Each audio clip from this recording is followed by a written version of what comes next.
In this video, we're going to look at how to select and use trigonometric substitutions to solve these integrals here. And then we're going to extend that idea to solve integrals of these types, which are very similar. I've just replaced all of the ones with a squareds, just a slightly more generalised form. Then I'm going to show you how to use the formula booklet so that you don't need to stress too much about how to remember all of these methods. And then finally we're going to look at a past paper question so you can see this in action. So firstly, it's worth noticing that actually we can simplify our job that we have to do quite a lot by noticing that the top two in each of these columns are just difference of two squares. And therefore, because they're difference of two squares, they can be written in partial fraction form and integrated from there, which is a different method to the ones we're going to look at in this video. But suffice to say that those ones are pretty easy and they don't really fall into the same category as the other ones on the page. In order to solve these integrals and think about our trigonometric substitutions, we first need to remind ourselves about some identities. So there are trigonometric identities, starting with this one here, which we're all familiar with. Now that one, as it's written, is not actually particularly helpful, but these two rearrangements of it are useful. And there's another rearrangement, which is this one, where we take that original identity and divide through it by cos squared theta. So cos squared theta divided by cos squared theta gives us the 1. Sine squared theta divided by cos squared theta gives us tan squared theta, and of course 1 divided by cos squared theta gives us sec squared theta. So these three here are all going to be useful to us. There are also hyperbolic identities that we need. So again, starting with the basic one, cos squared theta, this time minus sine squared theta equals 1. And similarly, that one as it's written is not particularly helpful, but these two rearrangements of it will be. Now as we go forward, I'll make sure that I keep the relevant ones of those on the screen so that you can constantly see which ones you're using and which ones you don't need. Okay, here are our first four set of problems. Let's have those identities written over here, just the ones we're going to use.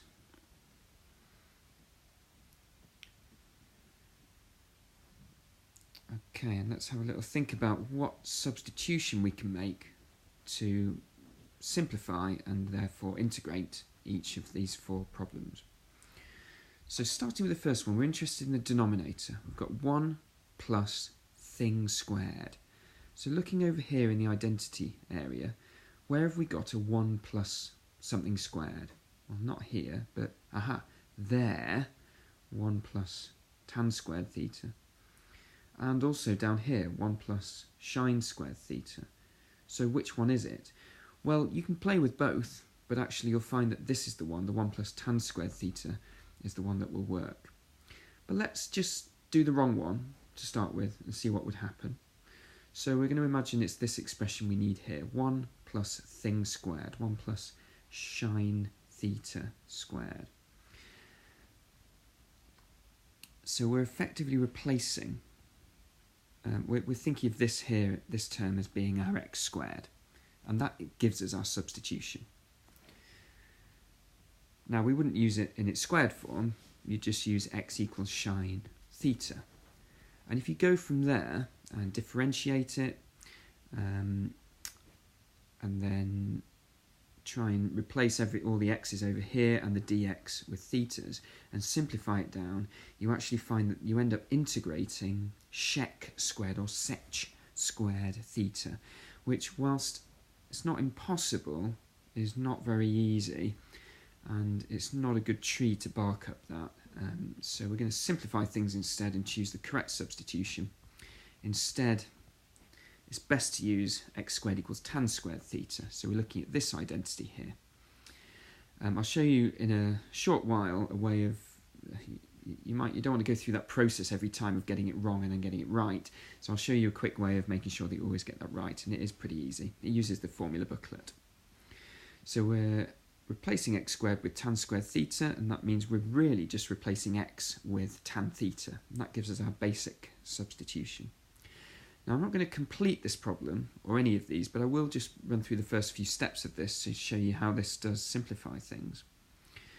So differentiate once, dx d theta is sec squared theta. I'm going to write it like that. And then when we replace everything over there, we've got 1 over 1 plus x squared becomes tan squared theta. And our dx becomes sec squared theta d theta. Now that looks horrible, but it's actually really simple. Because of this identity here, we can use this again. And notice that our numerator and denominator are now identical. So they cancel out, and you end up simply integrating 1 d theta, which is, of course, straightforward, and you'll get your answer soon after. I don't need to go any further there. So let's clear some space and look at the next one. So now we're looking at 1 minus something squared. Don't worry about the square root, that's actually going to help us when we simplify. So 1 minus something squared. Well, looking over here, we can spot that we have that in both of these identities here, 1 minus something squared. So you can actually use either of those, and they both work. But again, I'm going to suggest that you use one of them in particular, and that's the one that means that it will marry up nicely with what's in the formula booklet. So the one to use is x squared equals sine squared theta, or rather, x equals sine theta. That'll simplify really nicely, and you end up integrating something very simple again. With the next one, we're going to again look at this idea of just looking at it and going something squared take away 1. Again, the square root's going to take care of itself, don't worry about that. Something squared take away 1. Where have we got that? Well, that's only in one place here, it's down there. Something squared take away 1.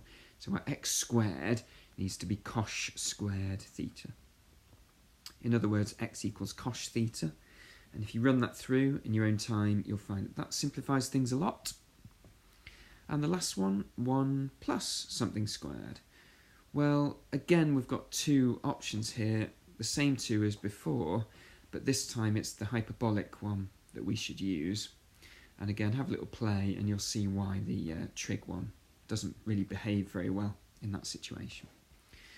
So x squared equals sine squared theta. In other words, x equals sine theta. So those substitutions there will all really nicely simplify those 4 otherwise quite nasty looking rational functions. So now let's look at these seemingly more complicated ones which have got an a squared instead of a 1 or a 1 squared. Now to look at these, we just need to tweak our identities. Our identities all have a 1 in. We want our identities to have an a squared in. It's quite simple, you just need to multiply through each of the identities by a squared. So let's just run through the process of doing that in red on this top one to begin with.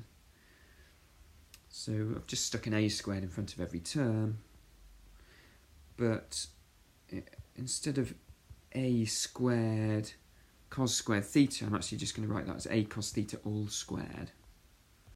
And the second one, stick an a squared in front of the whole thing, but then I'm actually going to change that second one to say a sine theta all squared. But it looks a bit untidy, that, so I'm just going to erase them and just rewrite them. A sine theta all squared equals a squared minus a cos theta all squared. And its sister equation, that one there. And now, I don't need to use those brackets and write it like that. I just find it a little bit easier to think about later if it's something squared on its own on the left and something squared as that term on the right-hand side as well. Let's do it with the other identities as well. So the tan and sec one is going to become that. And if we do it also with the hyperbolic ones, we've got... Oops, sorry, I've whizzed on way too far there. We've got that one there. Okay, so let's think about, let's go through the same process as before and think about what substitutions do we need to make to solve those integrals. Well, we've got a squared plus something squared. Well, where does that appear? Oh, look, it appears in the same places as before. A squared plus something squared. And like before, we had the option of using the sine one or the tan one. And with this one, it is best to use the tan one. So let's write that there. X squared, we want to be this term here. But that obviously just means that x is just going to be a tan theta. And that is going to be our final substitution. But I will just show you the process of just going through and solving that. So differentiate both sides. And I've just times the d theta up there. And start then replacing everything in the integral. We get 1 over a squared plus x squared. So we get a squared tan squared theta there. And then our dx becomes all of that expression here. I'm just going to put the a sec squared theta on top and the d theta there. Now again, that looks complicated, but an a cancels through the whole expression, and the whole thing therefore we can, if we factor the a out the front, we've got an a on the denominator, haven't we? So let's factor that out the front and see what we've got left. And again, the complicated looking thing cancels perfectly, and we just get 1 over a times the integral of d theta, which is very easily solved. So that does work. I don't need to go any further than that. You can figure it out yourself. So that is our substitution for the first integral. Second integral, we're looking for a squared take away something squared. Well, that's again these two here, a squared take away something squared. But once again, I recommend that you use sine. So x squared equals a sine theta all squared. Get rid of the squares, and that becomes our perfect substitution. Now, again, this time I will actually show you the first step of solving this one. So again, I'm going to differentiate dx d theta is going to be a cos theta. Stick the d theta up there. And then if we start replacing the x squareds in our integral, we get this.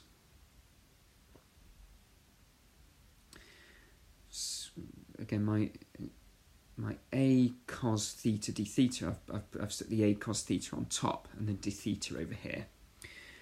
Now let's think about how we can simplify that expression. We've got the square root of, and we've got this a squared in every term inside the square root, so we can factor that a squared out, and when we bring it outside the square root it'll just be an a. So that's convenient. So let's spot that actually, step ahead there. Well, if you do that, you're going to get 1 minus sine squared theta, which is of course cos squared theta. So everything, that this whole square root here, that whole denominator is just the numerator. It's exactly the same. The numerator and the denominator are identical, so they just cancel out. Now you might want to put an extra step in to show that if you had to do this in an exam, but for the process of for the purposes of this video, there's no need.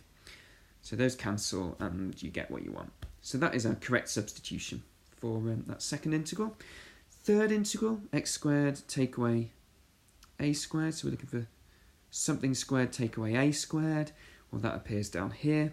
So here, this term here needs to be our x squared.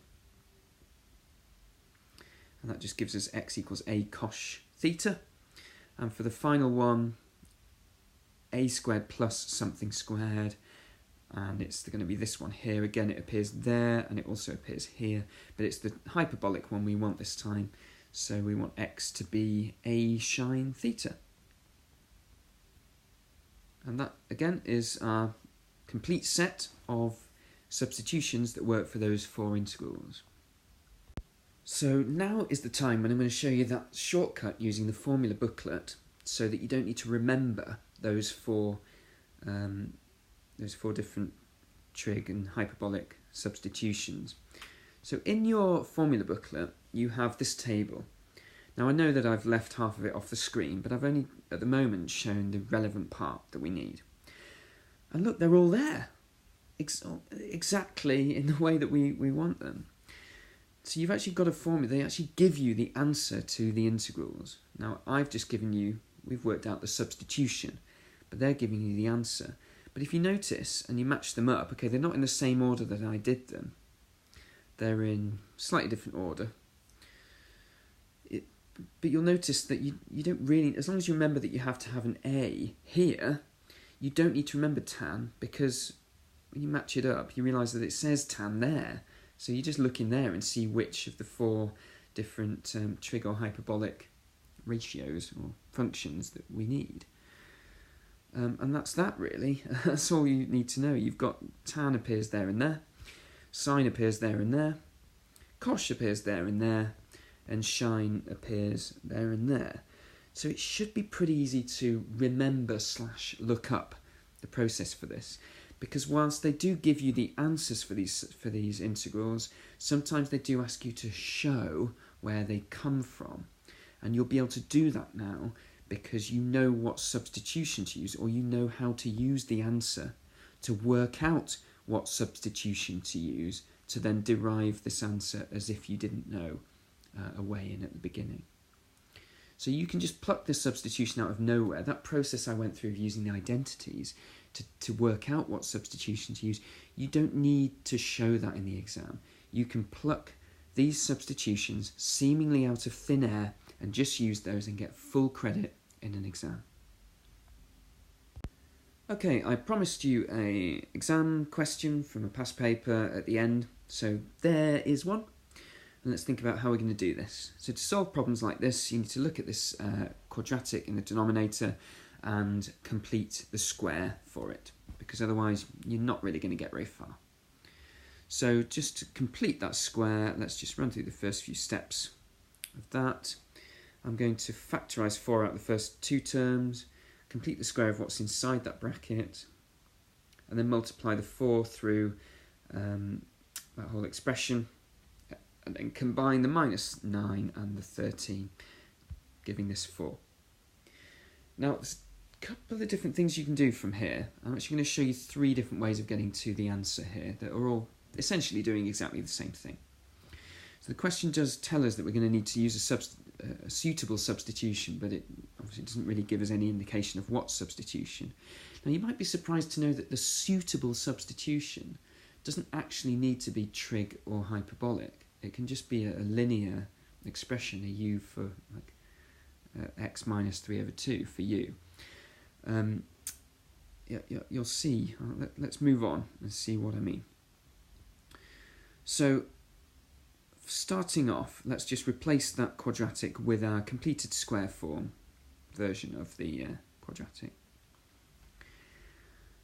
And then we might spot that we have a 4 in both terms, or 4 is a factor of everything under the square root, and we can actually we can factor that out and turn it into a 2 outside the square root. So let's just get rid of those, replace them with 1s, and then stick a half outside the integral to capture the fact that that 4 was there underneath before. So that simplifies things straight away. Now we can see that we're looking at something not dissimilar from ones that we've looked at so far in this video, because we have something squared plus 1. And something squared plus 1 led us to one of those, that should be familiar, shouldn't it? But because it's x take away 3/2 squared, I can simply get rid of the minus 3/2 by doing a substitution. U equals x minus 3/2. And that radically simplifies this. So let's take that through. If you do du dx, you just get du equals dx, so that's nice and easy. And then our integral is going to become half of integral, our limits are going to change. Now just 1 and 0, nice and simple. Numerator still 1, divided by, and now it's just the square root of u squared plus 1. And dx and du are equivalent, so it's just that. And that we can look up in the formula book and get the answer. Or you can do a substitution with a trig or hyperbolic function in the way that I've shown you. It's not clear, is it, in this exam question, whether you need to do... I mean, we've done a substitution that was suitable. So do we need to do another one? I don't think so. Not really. You can just look it up in the formula book now. But, go on, just because we're here, let's use the correct substitution. So remember, we can look in the formula book and see which function we need, and it's sine. So u equals sine theta. Du therefore equals cos theta d theta, and we can replace everything in here as necessary. As you've seen, we get this, and then, the limits become a problem if you do it this way. Because, remember, these are theta limits we need here. These are u limits, and these need to be theta limits. So we need to effectively let this u here equal 1, and therefore theta equals inverse sine of 1. We'll worry about what that is in a moment. And of course down here we need inverse sine of 0. But because the graph of y equals sine x passes through the origin, it's possible to just simply know that inverse sine of 0 is just 0. Now, the integrand itself, this rational function, cancels perfectly. So we're integrating half of the integral of from 0 to inverse sine of 1 of just d theta, which gives us half of inverse sine of 1. And that we could give as our answer, but it does want us to give it in log form. And this is where actually you end up having to use the different expression in the formula book for inverse sine. So if you go in your formula book, you will find this. Now you've seen part of that already on the previous page, but the learn part was off the screen. But you can use this to work out how to convert this expression of inverse sine into its log form. So just look, we need x over a to be 1. So you just let x and a both equal 1. And if you let x and a both equal 1 in here, you do get the expression you want straight away, which is half of log of 1 plus the square root of 2, as required. It just feels a little bit crude, that though, getting the answer in inverse sine and then having to leap and use the formula book to change that into its log form. I think it's potentially a bit neater from here, just to simply you don't need that substitution. Just use this. Just use it as it is in the formula book. So just make sure you match it up carefully. Our u is our x, and the 1 is our a, matching up this with this. And then if you ignore the sine inverse bit completely here and just jump straight for the log form, you get what you want straight away.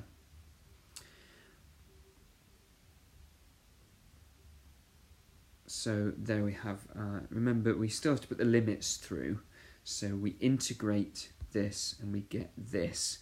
And we have to put the limits through in normal square bracket notation, and then we get what we want straight away. And when you put the 0 limit through, you get log of 1, which is of course 0 anyway, so we don't need it. So that comes out straight away. A third way, before I go, I'll just show you this last way of doing this. You can go all the way back to this completed square form and notice that you look at this and go, well, if a 4 is a factor of the whole thing at the beginning, then a 4 should be a factor of the whole thing at this stage. Sorry, I meant at the end and the beginning. So if 4 is a factor of this expression, 4 should be a factor of this expression as well, which it clearly isn't, unless there's some better way of writing this, and you'll spot that 4 is a square number, and we've got something squared here as well. So you can actually write it like that. Spend a moment just to make sure that you're convinced that that is equivalent. And then if we go to our integral and write that in, and this time we're actually going to use the substitution u equals 2x minus 3.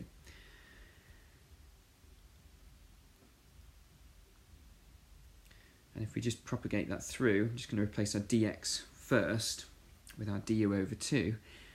And then we get 1 over square root of, now what would have been down there is this expression here, but instead I'm just going to write u squared plus 4. Great. Limits need to be u, so if we create the limits, actually you get 2 and 0 this time.